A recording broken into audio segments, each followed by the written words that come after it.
Am I the asshole for not attending my dad's wedding? My 25F parents separated when I was 10. For tax and insurance purposes, they stayed married legally, but were not in a relationship.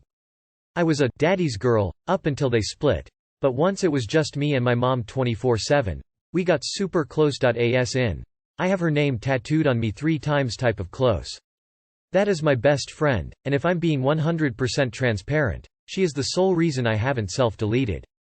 My mom has always had health struggles, but she's a fighter, and I feel like it would a slap in the face to self-delete after she has worked so hard to keep herself around for me. Fast forward to 2015, and my dad is in a new relationship. A few years go by, and in 2018 he decides that he wants to legally divorce my mom so that he can marry his GF. He gives mom a heads up so that she can get some health insurance lined up before they become legally divorced. Mom wasn't thrilled because dad has the best health insurance through his job, and being as though she has so many pre-existing conditions, a lot of health insurance companies don't want to insure her. It was clear that mom would have to apply for government, public health insurance, which she did. While she is going through the process of getting this in place, it takes months. Dad is getting more impatient, and decides that he doesn't want to wait for her to have health insurance, and proceeds to push for the divorce to be sped up. Important information.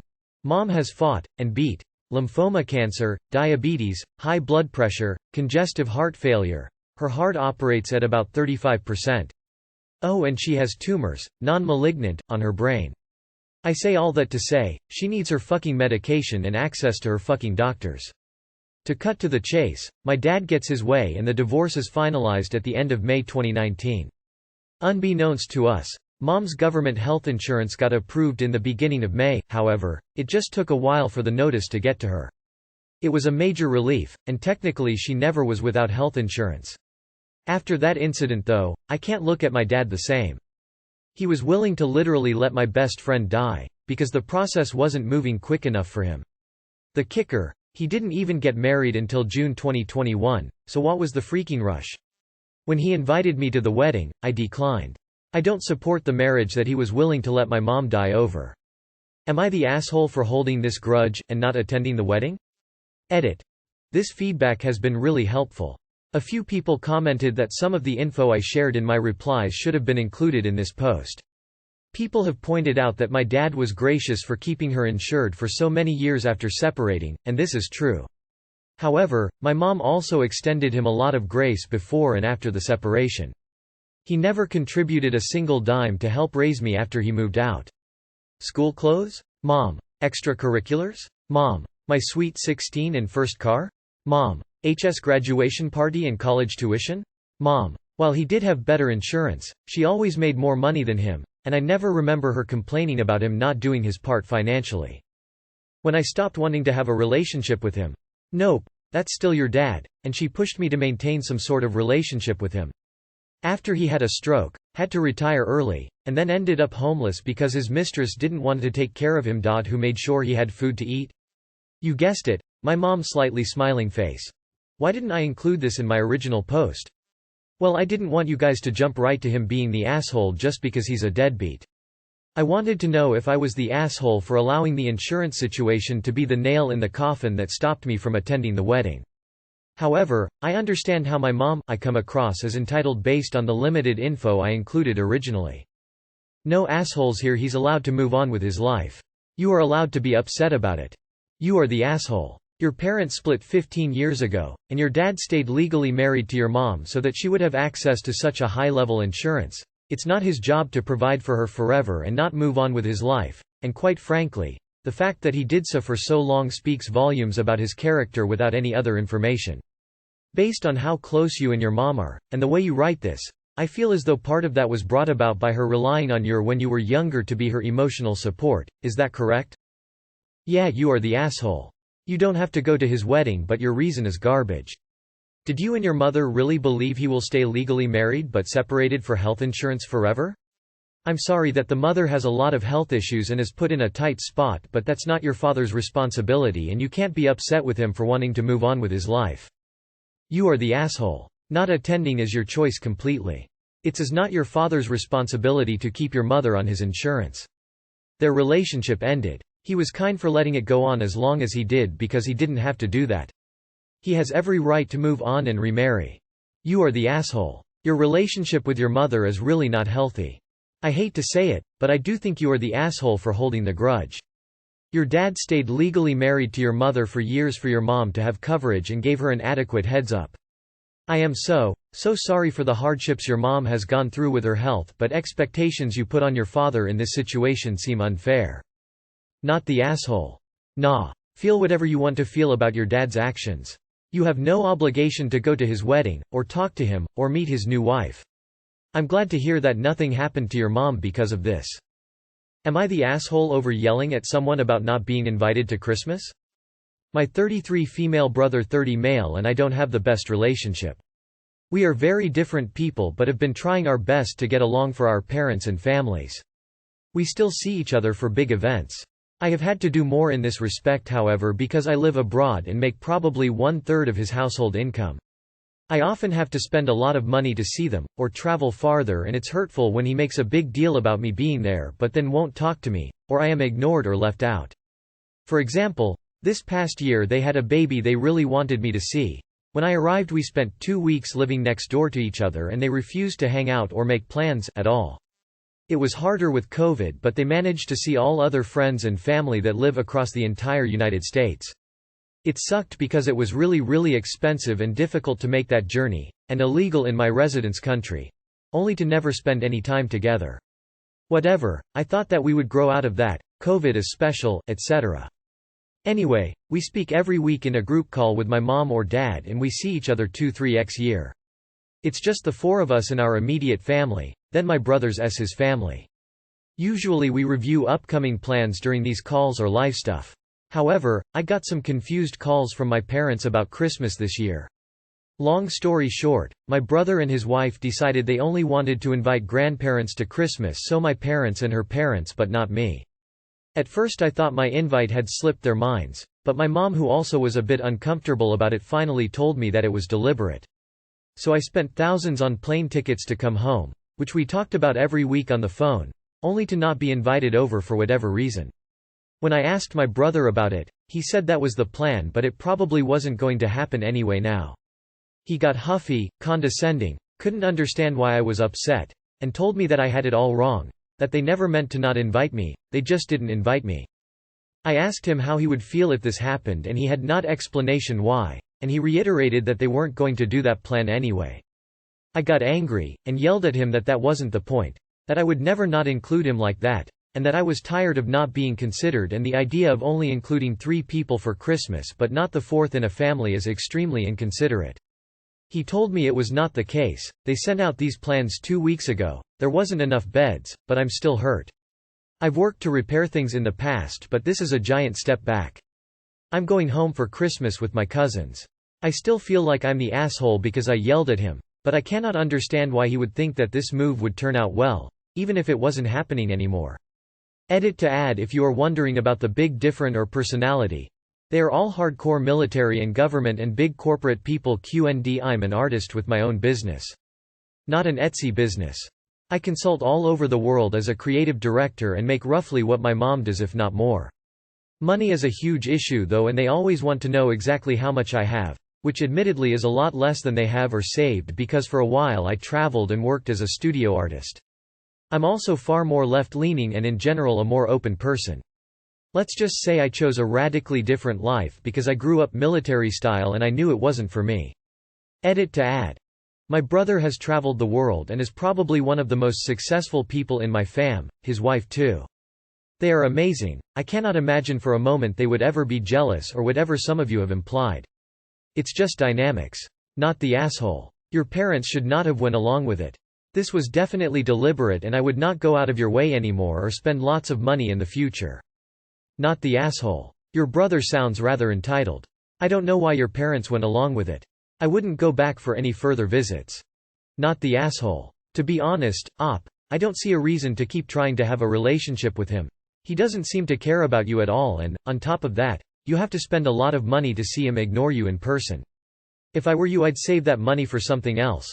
Maybe to do something with parents or other family members that actually care about me. My advice here is, quit trying, enough is enough.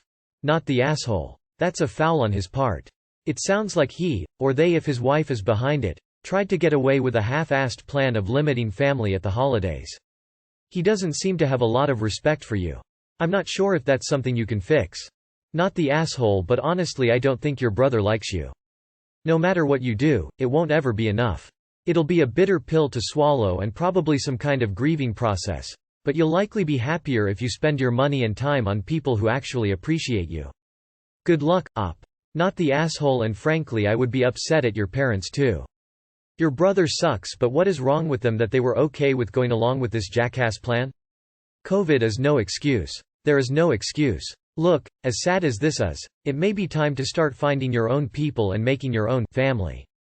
I still keep in touch with my parents and 2/3 of my sisters, but only to a small extent. My friends are pretty much my family now and I'm much happier. Let your family pursue you, if they want to. But seriously, find your people and enjoy your relationships and holidays with them. Not the asshole. Do they visit you? I have family that complains that no one visits when I have been several times and they have never reciprocated or offered to share expenses. One party should not have to always pay. But, I'll probably keep doing it. Not gonna lie. Granted, my travel costs are less than yours. Also, not seeing you when you've taken off work, spent time and money to travel is ridiculous. I'd probably say no to the next invite and let them know why. Not the asshole. But your brother and parents are tush. They know that you're spending money beyond what you're comfortable with to he there, but still let your brother speak to you and treat you that way. Would I be the asshole for reporting a cashier to her supervisor? I recently went into a gas station to buy a pregnancy test for my sister. The cashier was making what I assume she believed was small talk, asking what we hoped for with the results. I told her it wasn't for me, but we had our fingers crossed for a negative test. Editing a break here because a couple people confused my next sentence as something I disclosed to the cashier, which I did not. I know my sister, 1. Doesn't want kids right now and, 2. Isn't financially stable enough to have a kid in the first place. Once I said I hoped for a negative result, the cashier grimaced and said she doesn't believe in abortions and said she hoped it would be positive. Okay, I guess. That was a day or two ago. Today I went into the same gas station. She said we looked familiar. I said I frequent the gas station often, it's close to home and I'm a big snacker. She asked if we bought a pregnancy test recently, which threw me off. I said yes, and she asked what the results were. Again, I was thrown. That's not any of her business. I told her anyways, to satiate her, that the results were fortunately negative. She seemed aghast. She said something along the lines of she was hoping it would be positive because, again, she doesn't believe in abortions. I told her, yeah, no, too soon for positive tests. Her response was to say maybe next time. I left in disbelief. It felt so wildly inappropriate for her to give her unsolicited opinions and ask those questions about something not concerning her. I'm half tempted to call and report her to her supervisors because if she felt comfortable enough doing this to me, who else would she do it to? Probably anybody who gives her the chance. Edit. Thank you kind strangers for all of feedback, perspectives, judgment, and advice. A lot of you gave suggestions on things I could have said in the moment and damn do I wish I had thought of those things, but they are all tucked away in my memory for later use. All of you are much appreciated. Edit 2. I should have edited last night, but I'll edit now for some extra clarity since a handful of people are getting the wrong idea. I wouldn't want to report her at the cost of her job simply because of her beliefs. My concern is solely with the possibility of her doing this to someone in a much more vulnerable position than I was in. At the very least, my hope would be for her to be spoken to by her supervisors and advised against pushing such an invasive conversation. Yes, I did engage, but I was frazzled and panicked. If you ask me, she shouldn't have even initiated it the first time. The reason I want to report her is because I wouldn't want her do the same thing to someone who is actually buying the test for themselves, and is stressed, scared, broke, nervous, etc. etc. I was uncomfortable and it wasn't even for me. I can't imagine the discomfort it would cause someone who is buying it for themselves. I hope this clears up any concerns from those of you who are under the impression I want to report her because of her beliefs and that I want her to lose her job. I don't. I just want her to not do this to any young lady who goes in to buy a pregnancy test. Not the asshole. But also I'm confused. Does she think a negative test means someone had an abortion? Not the asshole. She's inappropriate, unprofessional, and wildly misinformed. She somehow thinks that a late period that's not caused by a pregnancy is an abortion? Not the asshole. Hey, you know what helps lead to fewer abortions? Fewer unwanted pregnancies. Not the asshole, but honestly, their thought process would be driving me to go back and be like, wait, wait, what the hell do you think a negative pregnancy test means? Or positive, for that matter? Like, what do you think these tests do? Why would a negative test have anything to do with an abortion? Her beliefs don't really matter in terms of politics or anything like that. But this conversation has just twisted my brain up and I'd have to clear that up. In fact, go do that and then tell me what she says. I have to know. Not the asshole. She keeps using that word. I don't think it means what she thinks it means. Woman shrugging light skin tone. Not the asshole, this is none of her business. Also, not ever being pregnant in the first place does not equal an abortion. Not the asshole. My response honestly would have been, if you're hoping for a positive then you're hoping for an abortion, but that's just me. In another comment I noticed you have difficulty with confrontation, which I get. I would talk to management and just say, hey, I don't want to get anyone in trouble, but this cashier is asking highly inappropriate and personal questions of customers and that's not okay. Hopefully they coach her on what is and isn't acceptable. I used to regularly tell customers we weren't allowed to talk about religion, politics, or current events while on the clock because it was a terminable offense at our company. It usually worked. Maybe they should implement a similar policy. Good luck. I would report her. Hands down. It's none of her business and offensive. She has no idea the triggers her words could be. Am I the asshole for refusing to rearrange sleeping arrangements at our hotel? Hi. I'll try to keep this as short as possible. I'm currently on vacation with my partner and 2 other couples. The relevant people to the story are me, 27F, Kat, my girlfriend, 27F, Carly, my girlfriend's best friend, 27F, Ryan, Carly's boyfriend, 28M. So we're all on vacation together and each couple has their own room in the hotel. Last night, our second night here, Carly and Ryan got into a huge fight and broke up, or on a break or something, I'm not really sure. So late last night Carly showed up at our room crying and so I went out to get us all some snacks and we hung out in our room while we consoled her. I eventually went to bed and Kat and Carly stayed up on the balcony talking. When I woke up in the morning, all 3 of us were in our queen bed. Our room only has 1 queen, no couch or anything. This made me pretty uncomfortable, but I didn't say anything because it was only once and I know Carly was really upset last night and they stayed up really late talking so they probably just both passed out in the bed with me exhausted, IDK. Here's the issue. Kat approached me asking if it would be okay for Carly to move into our room with us for the remainder of the trip, 4 more nights. I said we only have 1 bed and Kat said all 3 of us are small and it worked out fine last night. I said I wasn't comfortable with it and she basically said that's understandable but her best friend is going through a really tough breakup right now and is a mess and can't be alone and can't share with Ryan. I suggested Carly get her own room and Kat said they tried that and the hotel is booked. Kat then said that Ryan's room has 2 double beds, unlike our room with 1 queen, and that she hated to suggest this but she's desperate, and maybe I would be willing to take the second bed with Ryan if I'm uncomfortable sleeping with Carly. The thing is, I hardly know Ryan. I'm sure he's an okay dude but I really don't want to become roommates with him. And I also don't know Carly nearly as well as Kat and I'm just not comfortable squeezing into a queen bed with her and my girlfriend. The whole situation feels weird to me. Kat says she understands how I'm feeling but she's frustrated because she has to do this for her best friend and I'm being difficult by not being flexible. She said she can't force Carly to share a room with her ex who just broke her heart. Not to mention that this is the first time we've been able to do anything for 2 years because of COVID and I was really looking forward to having some alone time with my partner on this trip. We never really reached an agreement, but it's approaching evening and I'm not sure what's going to happen. I'm worried we're not going to discuss it and Carly will just accidentally fall asleep with us again.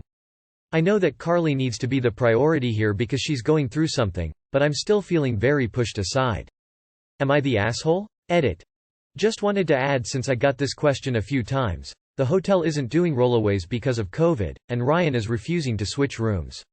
I'm thinking I may just leave early, but I don't want to upset Kat.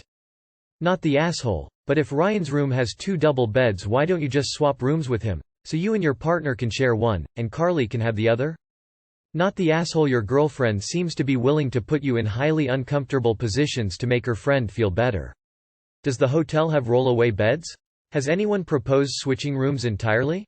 The three of you take the room with 2 beds and the guy takes the 1 bed. Should one of them just go home early? Lots of options besides you being made incredibly uncomfortable. Not the asshole, but the situation gives me weird vibes. Your girlfriend wants you out of the room so she can share a bed with someone else. She is also the one telling you that there are no spare rooms, AMD that Ryan won't switch rooms. Feels a little weird to me, but you obviously know your girlfriend either than I do, internet stranger. Not the asshole. I think if the room was in my name I would just check out and go home at this point. Let the girls check back in together if that's what they want to do. Not the asshole, but what caught my attention big time is your girlfriend suggesting you sleep in a room with a man you barely know so she and her BFF can cuddle in the queen bed. Have you asked the hotel yourself about a spare room? And if you do leave early, will your girlfriend leave with you or stay behind and enjoy what was supposed to be a couple's vacation together with her BFF? Reddit got me a little jaded because now I'm starting to wonder if the breakup was planned so they can be consoled, and you'd be like Ryan, cast to the side on the trip. Not the asshole. If I were C, I would find a way to leave early instead of causing all this drama. She's not even enjoying the trip, actually nobody is because of her. I guess that you leaving early will be the best option as nobody in this situation is willing to compromise. Talk to your girlfriend, tell her you understand that C needs her attention and support, so you'll be leaving.